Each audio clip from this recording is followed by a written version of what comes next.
অবশেষে গ্রেফতার হয়েছেন মিল্টন সামাদ্দার। কিছুক্ষণের মধ্যে তাকে ডিবিতে নিয়ে আসা হচ্ছে। দর্শক, আপনারা জানেন যে গত কয়েকদিন আগে কালবেলাতে একটি মিল্টন সামাদ্দারকে নিয়ে একটি রিপোর্ট হয়েছিল এবং তারপর থেকেই কিন্তু ধারাবাহিকভাবে বেশ কিছু তার যে অপকর্ম সেগুলো উঠে আসা শুরু করেছিল এবং আজকে অবশেষে তাকে কিন্তু কিছুক্ষণ আগে গ্রেফতার করা হয়েছে এবং ডিবিতে তাকে নিয়ে আসা হচ্ছে এবং কিছুক্ষণ পর ডিবি প্রধান হারুনুর রশিদ তিনি ব্রিফিং করবেন, তাকে গ্রেফতারের বিষয়টি নিশ্চিত করেছেন এবং ব্রিফিংয়ের মাধ্যমে তাকে সেই বিষয়গুলো নিয়ে কিন্তু জানানো হবে।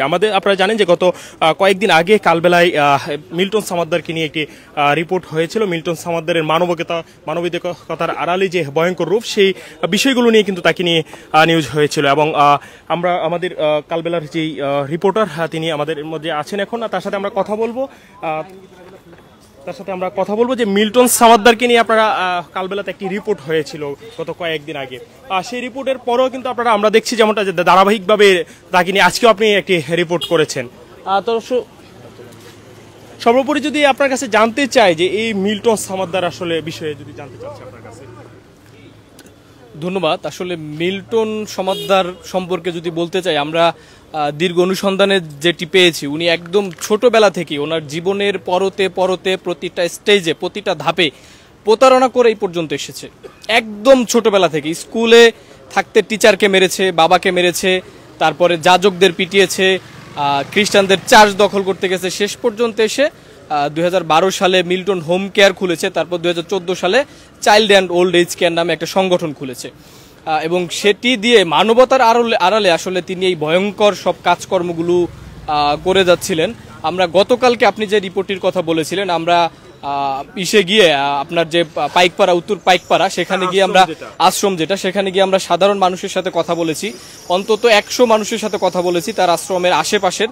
তারা প্রত্যেকেই মিল্টন সামাদ্দারের দ্বারা কোনো না কোনোভাবে ভিক্টিমাইজ হয়েছে এবং আমরা খুঁজতে খুঁজতে আরও একজন ব্যক্তিকে পেয়েছি যিনি একসময় মিল্টন সামাদ্দারকে ইয়াবা সহ ভয়ঙ্কর সব মাদক সাপ্লাই দিতেন এবং তিনি নিজেই সেটি স্বীকার করেছেন আমাদের কাছে যে তিনি প্রতিদিন 15 থেকে 20টি করে ইয়াবা মিল্টন সামাদ্দারকে সাপ্লাই দিতেন এবং তিনি সবসময় আসলে মাদকাসক্ত থাকতেন এবং মদ পান করতেন। এরকম বিষয়গুলো আমরা পেয়েছি যারা ভুক্তভোগী এবং ওইখানকার যে আশেপাশে যে 4-5টি বাড়ি আছে মিল্টন সামাদ্দারের আশ্রমের ঠিক আশেপাশে, ওই 4-5টির বাড়ির যে ভাড়াটিয়া বাড়িওয়ালা আছে তাদের সাথে আমরা কথা বলেছি। তারা প্রত্যেকেই বলেছে যে রাত যত গভীর হয়, রাত 12টা 1টা 2টার দিকে সেই আশ্রমের ভিতরে যারা অসহায় যে বৃদ্ধ মানুষগুলো আশ্রিত থাকে তাদেরকে বেধড়ক মারধর করা হয়, পেটানো হয়, যার চিৎকারে আশেপাশের লোকজন ঘুমাতে পারে না, এই ধরনের অভিযোগও করেছে স্থানীয় লোকজন। এবং এই বিষয়গুলো নিয়ে তারা এর আগে একাধিকবার আপনার যে মিরপুর মডেল থানা আছে সেই থানায় অভিযোগ দিয়েছিল এবং মিল্টন সামাদ্দার সবসময় রাজনৈতিক কয়েকজন ব্যক্তির নাম বলতেন, যেটি তার স্থানীয়রা জানিয়েছেন, এবং কয়েকজন প্রভাবশালী ব্যক্তির নাম বলতেন, পুলিশকেও হুমকি দিতেন, স্থানীয় মানুষজনকে হুমকি দিতেন, রাজনৈতিক ব্যক্তি থেকে শুরু করে সবাইকে। মানে উনি কাউকে আসলে ইয়াই করতেন না, মানে কোনো ধরনের কোনো মূল্যায়নই করতেন না এবং বিশেষ করে সাংবাদিকদেরও কেউ ওনাকে যদি কেউ ডিপলি প্রশ্ন করত জেরা করার মতো, তাহলে তার উপরেই চড়াও হতেন, তাকেই মারধর করতেন, বকাবকি করতেন। এই ধরনের অভিযোগ, আচরণের মধ্যে একটা উগ্রতা রয়েছে। এবং আপনারা জানেন যে গত 2-3 দিন আগে আমাদের নিউজের পরে মানবাধিকার কমিশন থেকে একটি বিবৃতি দেওয়া হয়েছে। মানবাধিকার চেয়ারম্যানের সাথেও আমরা কথা বলেছিলাম। তিনি বলেছেন তিনি মিল্টন সামাদ্দার যেই ধরনের কাজ করেছেন, তার বিরুদ্ধে যেই ধরনের অভিযোগ, এটি আসলে মানে মানবতার চরম লঙ্ঘন এবং নৃশংসতার সর্বোচ্চ পর্যায়ে। এই ধরনের লোক বর্তমান সমাজে, রাষ্ট্রে, পৃথিবীতে খুব কমই আছে এবং তারা এই বিষয়টি থেকেও দাবি জানিয়েছেন। এবং আজকে যেটি যদি আমি আপনাকে আরেকটু আপডেট তথ্য দিয়ে রাখি, আজকে বন্ধের দিনেও আমরা মিল্টন সামাদ্দারের ব্যাপারে খোঁজ খবর নিয়েছিলাম।